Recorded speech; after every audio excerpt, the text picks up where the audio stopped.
There's a study that says the average American doesn't know their neighbor's last name. We share fences, we wave from driveways, we see them every single day, and we have no idea who they actually are. This is the story of a woman named Claire, who lived across the street from the same man for 3 years. She thought he was just shy. She was wrong.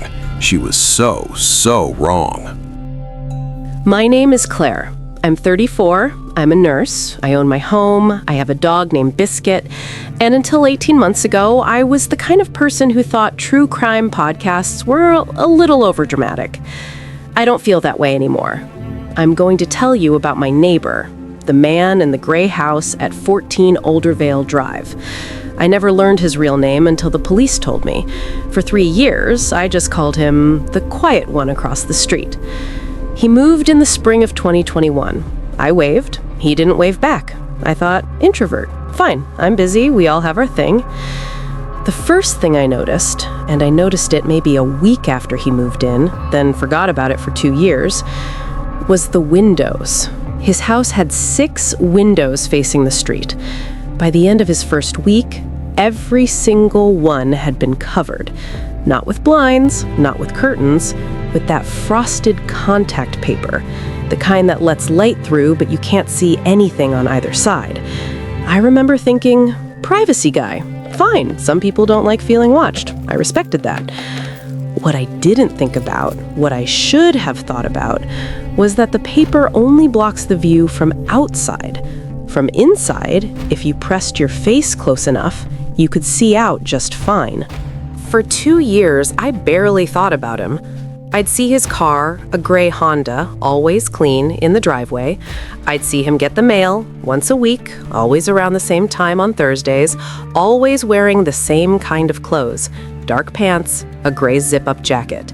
He never had visitors, no deliveries, which I thought was strange. Everyone gets deliveries. No trash on the curb on collection days. I mentioned it once to my friend Dana, and she said, maybe he's just very private.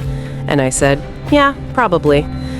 Then my doorbell camera started saving clips, and I started actually watching them. And that's when things stopped feeling fine. My camera saves 30 seconds of footage for any motion it detects. I went back 3 months and watched every clip. In that period, 91 days, my camera had triggered 214 times overnight. Not by cars, not by animals, by him.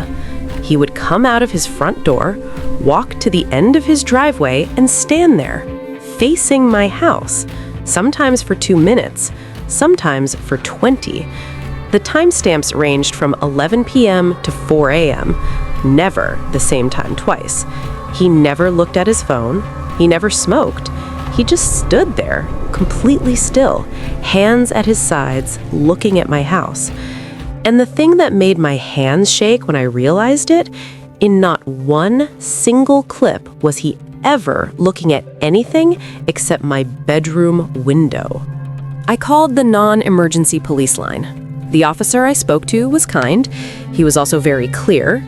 Standing on your own driveway is not a crime. He said if the man came onto my property or made direct contact, to call again. He said it was probably nothing. He said, sometimes lonely people act in ways that seem odd. I said, okay. I thanked him. I hung up. Then I installed blackout curtains in my bedroom. I got a second lock for my front door. I started parking my car in the garage instead of the driveway. I told myself it was nothing, but I also started sleeping with my phone in my hand, and I never opened the front curtains anymore. Not once. 3 weeks after I called the police, I found the first note. It was inside my mailbox, not mixed with the post, sitting under it. A folded piece of plain white paper. 4 words printed in neat block capitals. I see you too. I took photos. I called the police again. This time, they sent an officer to the house. They knocked on his door. He answered. He was calm, polite, offered them tea, denied writing any note. The officer told me he seemed completely normal. His house, the part they could see from the door, was neat, clean, nothing alarming. Case unactionable. I'm sorry, ma'am. I went inside and I sat on my kitchen floor and I cried for an hour because I absolutely knew he had written it. I started researching him. His name on the county records was listed as Paul H. Rennick. No social media presence, nothing, zero. I paid for a background check, $20 on one of those people search sites. It came back with 3 previous addresses in 3 different states over 6 years. I looked up those addresses on Google Street View. Every single house had frosted windows. I called a woman, Sarah Okafor, who was listed as a previous neighbor at his second address. She picked up. When I said his name, there was a pause. Then she said, very quietly, "How did you find me?" And then she said, "Get out of that house. Don't wait, just go." I didn't get out that night. I should have. Instead, I called the police again, a third time, and told them about Sarah, about the other addresses, about the frosted windows. This time, they did a more thorough check. Paul H. Rennick had no criminal record, not even a parking ticket. Legally, they still couldn't touch him. The officer suggested I contact a lawyer about a civil harassment restraining order. It would take weeks to process. That night, at 1:13 a.m., my doorbell camera triggered. I looked at the live feed on my phone in bed. He was standing in his usual spot. But this time, he had something in his hand. He was holding it up, toward my window. It took me a moment to understand what I was looking at. It was a photograph, a printed photograph, of me, in my kitchen, taken from outside. I called 911, not the non-emergency line, 911. They sent a car within 8 minutes. By the time they arrived, he was back inside. His lights were off. They knocked, no answer. They couldn't enter without cause. They sat outside in the car for an hour, then left. I didn't sleep. At 7 a.m., I put Biscuit in the car, drove to my sister's, and didn't go back for 11 days. My sister thought I was overreacting. Most people did. I had the camera footage. I had the note. I had Sarah's number. And I had the photograph, because he left it on my doorstep sometime that night. A photo of me at my kitchen window shot through the glass from outside. The timestamp on the camera's metadata said it had been taken 8 months ago. 8 months!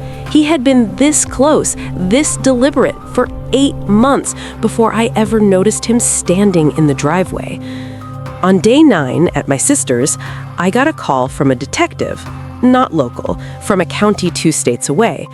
He'd been searching for a Paul Rennick in connection with a stalking case involving a woman named Miriam Cole. Miriam had moved away suddenly 18 months ago and hadn't been heard from since. The detective was calling every previous address on record. When I told him what had been happening, he went very quiet. Then he asked me, "Does he still think you live at the house?" And I said, "Yes, as far as I know." And he said, "Good. Don't tell him otherwise. We're going to move quickly." I sat in my sister's spare room for 3 more days. I held Biscuit, and I tried not to think about Miriam Cole. They arrested him on a Tuesday morning. I watched it happen on my doorbell camera feed from 200 miles away. 4 police cars. He came out without a fight, which the detective later told me was consistent with his profile. When they executed the search warrant on his house, the gray house with the frosted windows, they found a room that had been specifically set up to observe my house. A chair facing my street, a tripod, a long lens camera, notebooks. 3 years of notebooks. Dates, times, my schedule, my visitors, my lights going on and off. He knew when I woke up. He knew when I showered. He knew when I was home alone. He had been logging my life from across the street for 3 years. And I had waved at him. I had actually waved. Miriam Cole was found alive. I want you to know that. She'd been living under a different name in another state, hiding from him for 18 months. She hadn't told anyone because she didn't think anyone would believe her. Because he had no record, because he was always so quiet, because he just seemed shy. Paul Rennick pled guilty to stalking charges across 2 jurisdictions. He is currently incarcerated. I sold my house. I moved. I don't own a home on a street anymore. I'm on the 4th floor of an apartment building, and every window faces an interior courtyard, and I know all of my neighbors by name. All of them. I learned that lesson. But here's what I need you to hear if you take nothing else from this. He was right there. 3 years. Across the street. Completely normal looking.